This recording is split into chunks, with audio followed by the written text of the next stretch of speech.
This is the 298th episode of CloudFocus Weekly for the first week of December 2018.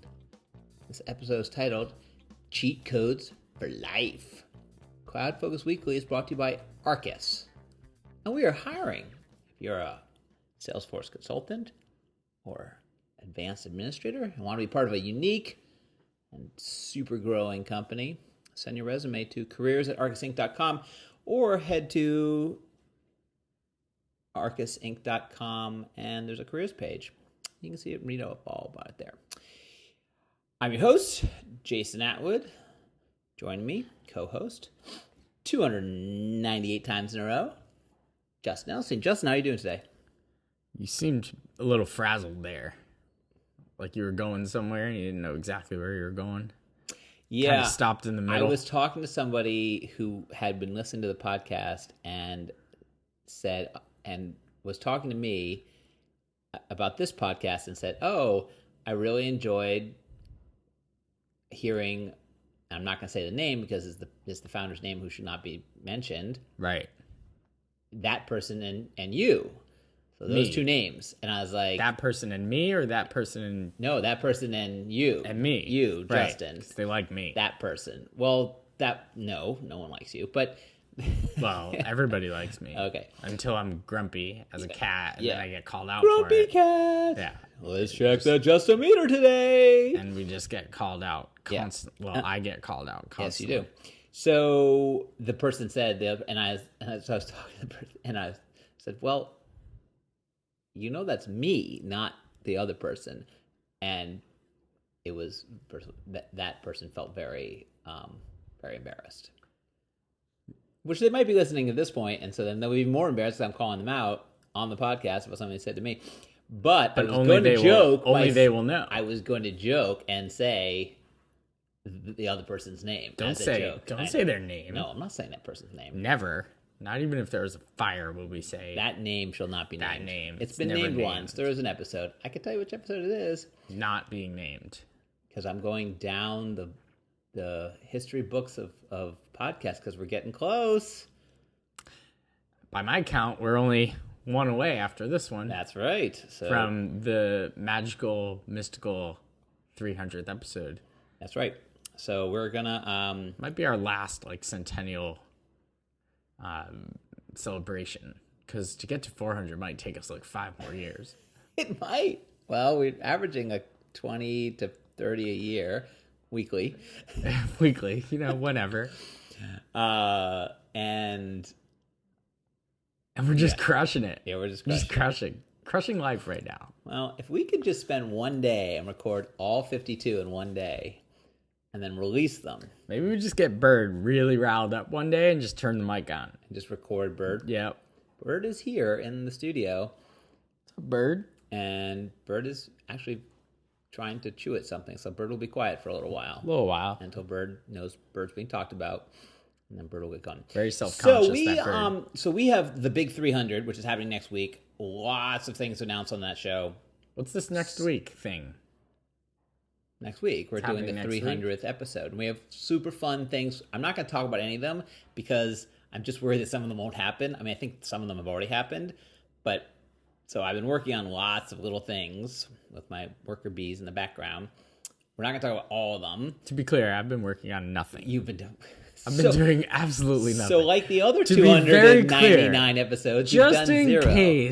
You've done zero. Just in case it wasn't clear, let me make it clear. I've done nothing. That's right. I do nothing. That's pretty much right. Excellent.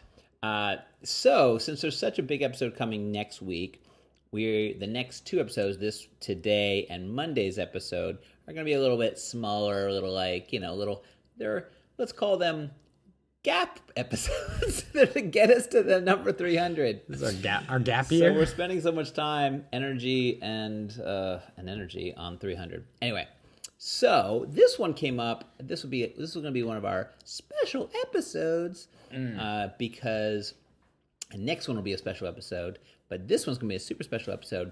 Really, all that means is we don't make CloudFocus App Picks of the Week. That's really what a special episode. Oh, is that the rules? Yeah, that's the rules. That's my favorite, when you make up the rules on me as we go.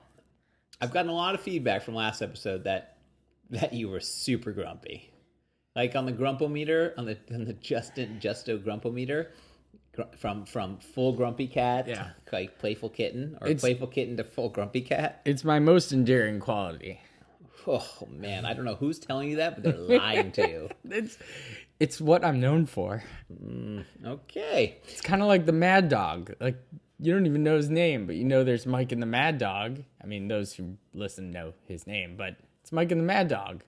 He's known as the Mad Dog. So you're known as Grumpy Cat? Grumpy Cat. Okay. Well, Grumpy Cat's already a thing. I need a real good name. We'll workshop it. Yeah, can we get some feedback, please? Yeah, we'll get some workshopping going on Grumpy Cat. I'll come up with something. So this article came up, and I posted internally, and everybody's kind of reading it, and then I started sending it to other people, like friends. I was like, some of these are really good. And so I thought, it'd be fun to do a podcast on this, just talk about this. So this is a special episode. If you're looking for Salesforce content, go to $2.99. That will be all Salesforce content. This one's not going to be. So we're going to call this one, the article was called Cheat Codes for Everyday Life. And this is where articles are now in the world, where they take a summary of quotes from another site and then they make an article out of it. Yes. It's an article. That's called content on the internet. Yeah. Like what we're doing right now, where we're just talking about an article that talked about an article that talked about an article. We're going to talk about it. So different. This is very derivative. Then someone could... I'm so grumpy right now. Someone could listen to us and then do a video of us talking about... They could do a podcast of podcasts. A video. It's been known to happen. That's happened. And talk about this podcast. Okay, so I gave you, and I did give you some warning about this, so don't be open. I'm ready. All right. Look. So look in I see you did look in some, the collaboration section. You did some work. So it's on BuzzFeed. It's called Cheat Codes for Everyday Life. Reddit, because that's where they got all the original people. And a lot of these I've read. It's called before. Real News. It's total real news.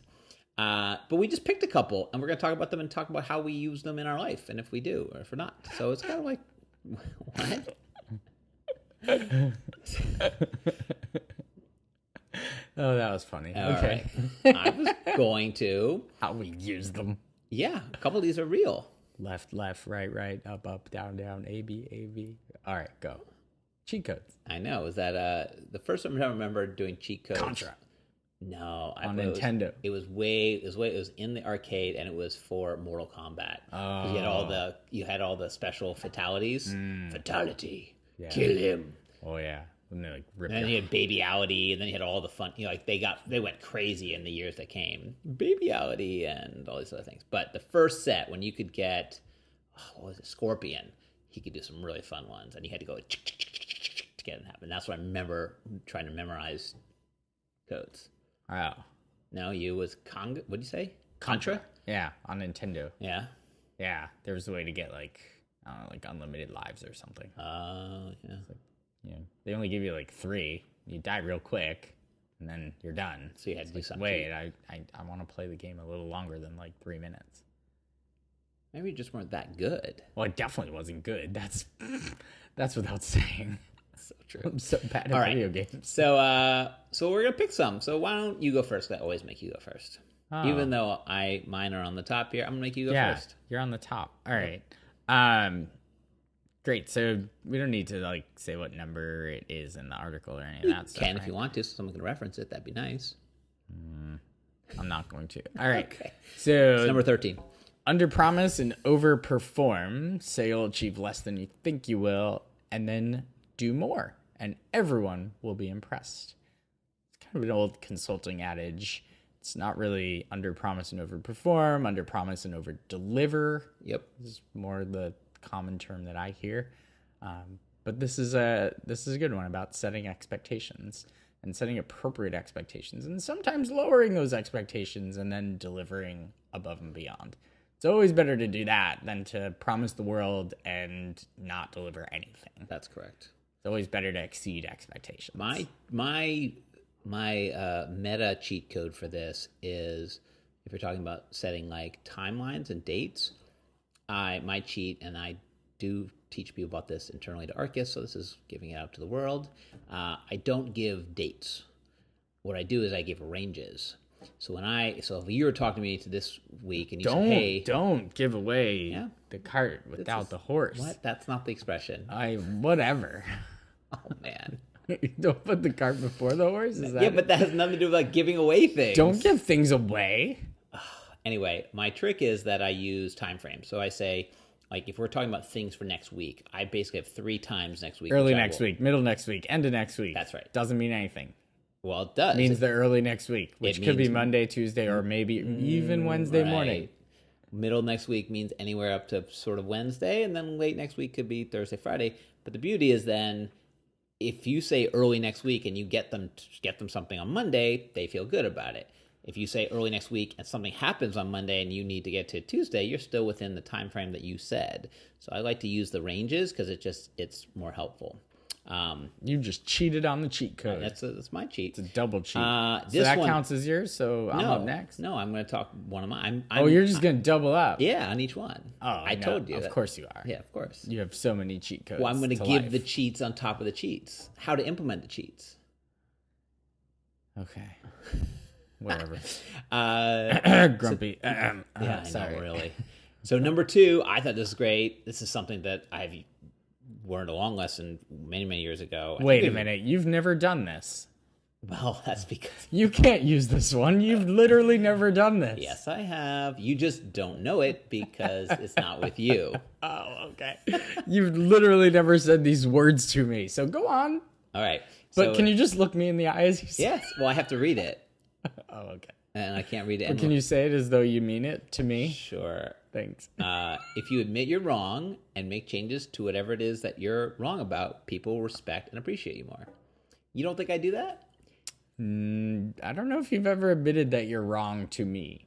That's not true. We used to have a chart. We used to track the one time a year that you were right, and we used to put it up on a board. Right. So that was admitting and all the other times that you were wrong. And that was you admitting you're wrong. And you were right. You kept and the track. I was wrong. Right. Right. So right. I guess you've done it once a year once for a the year. last like 13, 14 years. That's 13 times. I will tell you, this is a powerful cheat, but the way to do this is it's kind of like the sorry thing. It's do it quickly. Like don't get into that fighting to not say you're wrong about something. Say it quickly, get it out of the way, and you can do it in a way that you don't have to. There's a whole thing in our society about taking blame and people being blamed for things and like you're wrong and this person's wrong, and it starts at our politics and starts like, and no one wants to ever admit that they've ever done anything wrong. It's like, how about just saying, yeah, I did something wrong, and here's what I'm going to do to make it better the next time. That's like a real thing. If you say, you know what, I'm going to try this, or I'm going to try to do whatever, just say it. It really, really, really, it takes the power out of the conversation.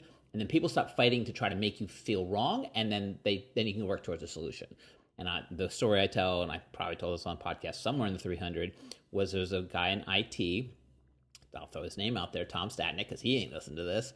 And I remember there would be massive outages. We're talking like $1 million outages, trading systems go down.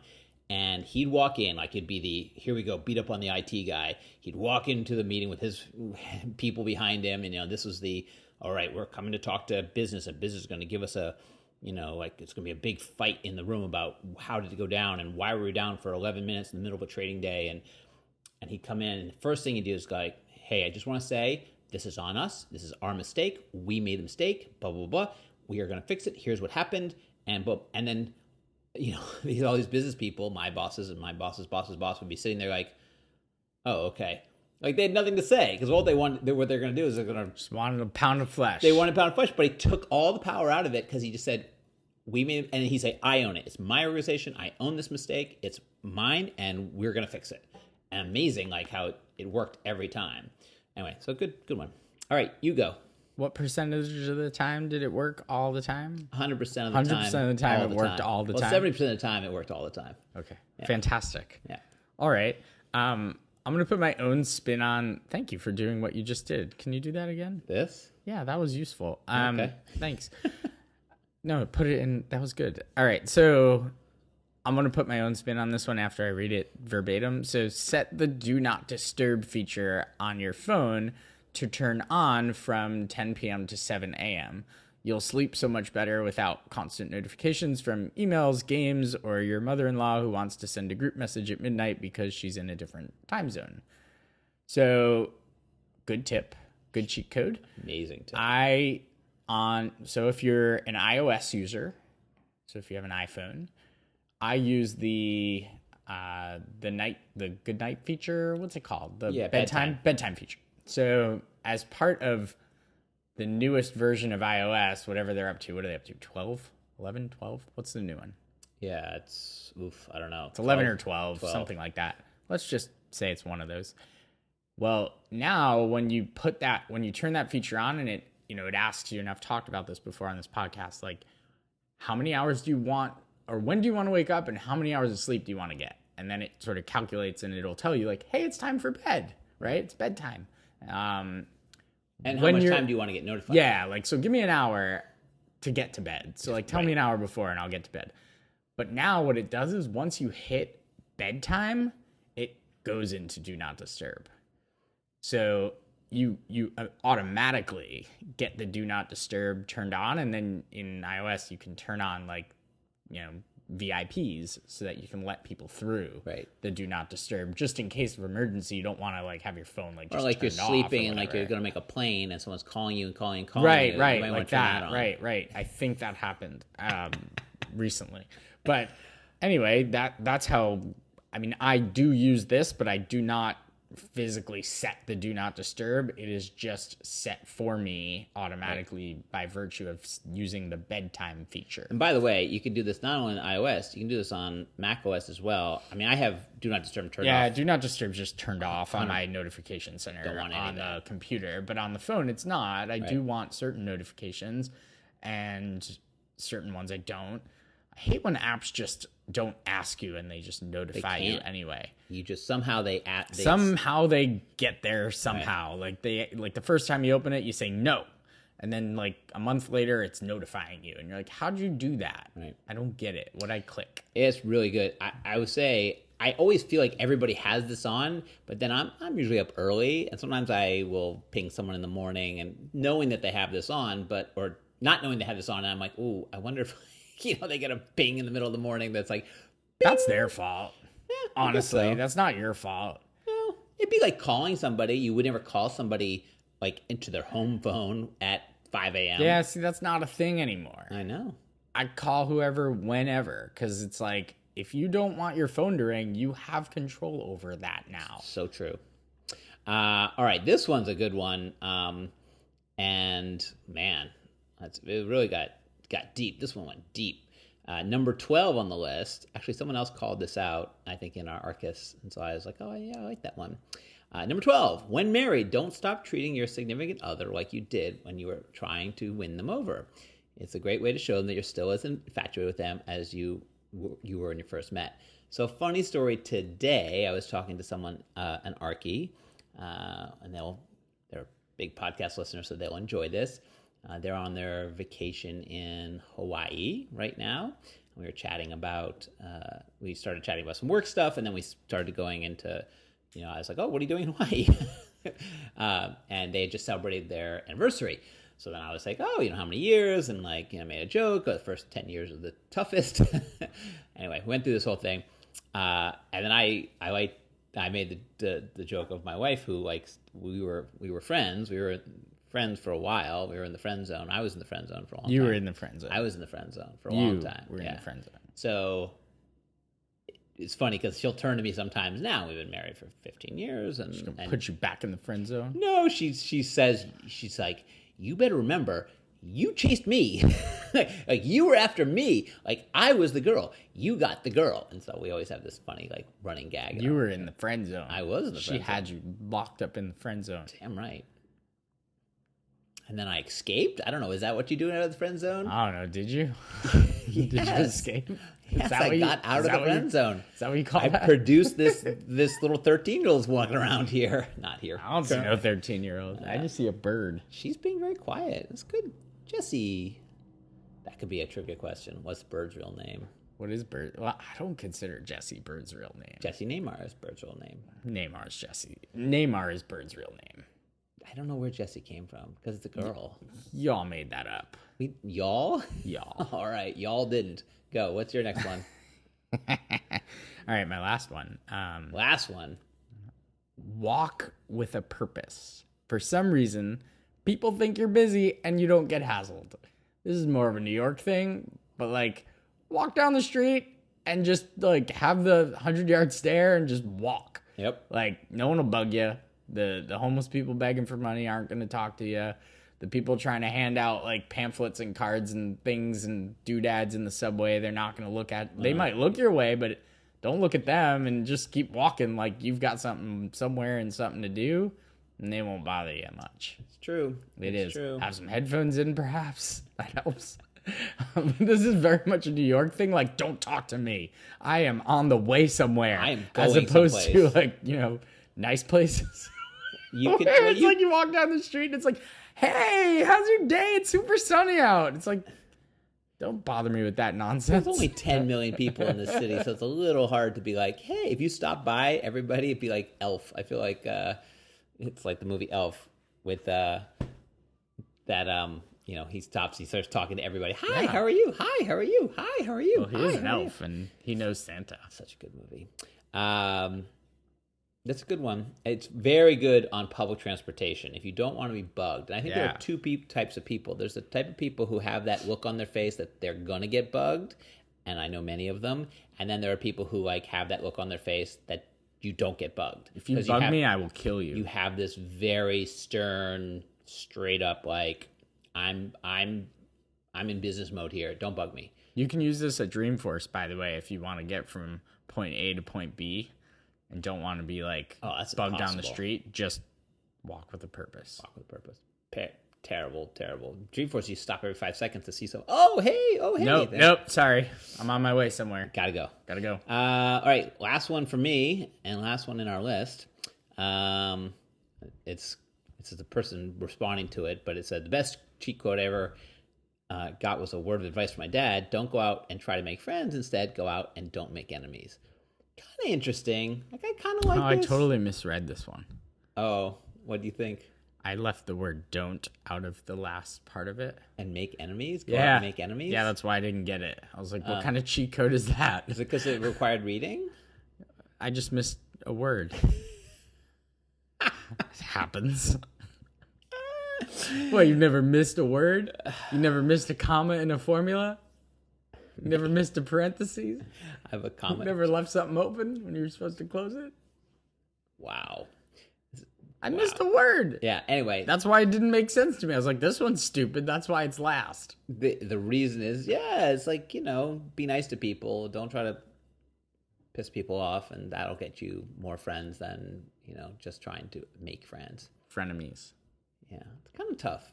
Making friends, like, why is it like it was so easy when you were in your teens and like college and stuff? You feel like you just made friends constantly. You were in like a forced environment where you kind of had to. Kind of like work. Well, not like work. Like you were in school and preschool and day camp and all this stuff where it's like, what are you going to do? Sit there by yourself and not talk to anybody? Right. It's just not going to be a thing. Now we have to sit there by ourselves and not talk to anybody. Work's different. Yeah. Your job is to sit there and not talk to people. Well, your job's to get your job done, not to make friends. At camp, your job's kind of to like have fun and make friends. Camp. Yeah. I miss camp. Right? Yeah. That's why. Did you go to camp? I never went to sleepaway camp, but I went to day camp. Did you go to a day camp that also had a sleepaway at it? No. Like, cause sometimes you have those, and then we called you like day people or something. I don't know. We had some terrible name for you. Something that prevented you from being friends with those people. Well, yeah, because you didn't want to be friends with the day people. Don't be friends with a day person. What are you going to do at 8 o'clock tonight? Not be friends with the day person? No. No. Oh, look, it was not a combo. It was just a day camp. Right. Got on the bus, went to camp, got on the bus, came home. Weirdest camp I ever went to was a horse riding camp, but it was in Arizona. Why is that so weird? Well, because we didn't live in Arizona. We lived in New York. Why'd you go to Arizona? Because I had some family member out there, and maybe they suggested it or something, and it was a horseback race. country, not English, right? And Is that distinction important? Yeah, to our listeners, that's very important. For horse riding, it is. Is if it? You ride all horses, those that ride horses, I mean, just know he was talking about the English style. I was not. I was talking about country. Excuse me. Right. He was talking about the country style. Yeah, that's important. Can you explain? You're just showing your ignorance on this. It's really you shouldn't keep going. Horse riding? Sorry, don't know. It's important. What's the difference? This is the saddle. Saddle is important, and the style of riding. Like, so you ride very differently. Okay. High level. What is the difference? Okay, with English, you have a smaller saddle, and you kind of. And I've ridden English. It's tougher because you kind of ride with the horse, and you try to stay up with the horse. So you don't kind of like. I'll tell the other verse. In country, I don't even know if it's called country, but I think it's called country. It's been a while. It's been 30 years. Yeah. You sit ignorant back. So you sit back. It's like the one you see with cowboys. Yeah. That's like people are sitting back and they're kind of like doot doot doot doot doot, and you're just kind of sitting back and letting the horse go. Yeah. In English, you're more active. You're actually up on your legs in the stirrups more as the horse goes, and so you have to time it with the horse. It's much harder to ride when we're English. watching like the Kentucky Derby. They're riding English style because they're up and like I think they're not they are. sitting. Yeah, well, that's racing. They're racing. So is that So different so style? I've taken both racing English style? and country. I've been taught in both. Oh, you're well trained. I see. When was the last time you got on a horse? Oh wow, I think I've been on a camel sooner than I've been on a horse. Or an elephant? Where was I? No. Can you ride an elephant country style?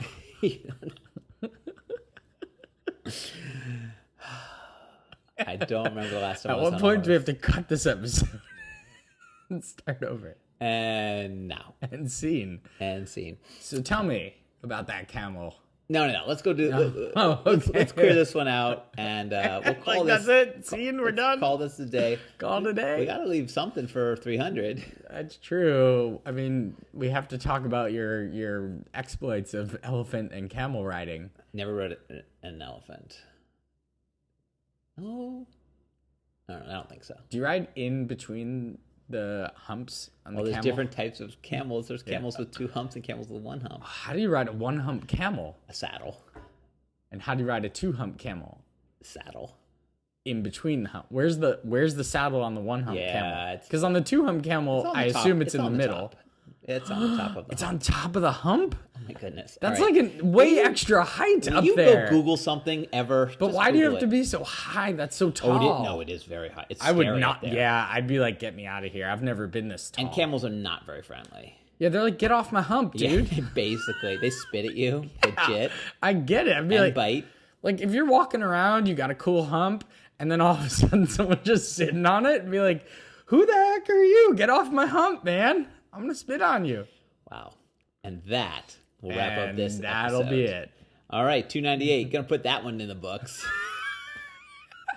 Don't write that one down. Yeah, we're gonna write that one down. Let's There's put the that missing one down. episode. How'd you guys get to 300? I missed 298. I don't know. I don't know. We published Justin it. just went crazy over horse riding and camel riding. I mean, we had to published stop. it. It's fine. We had to stop the whole thing.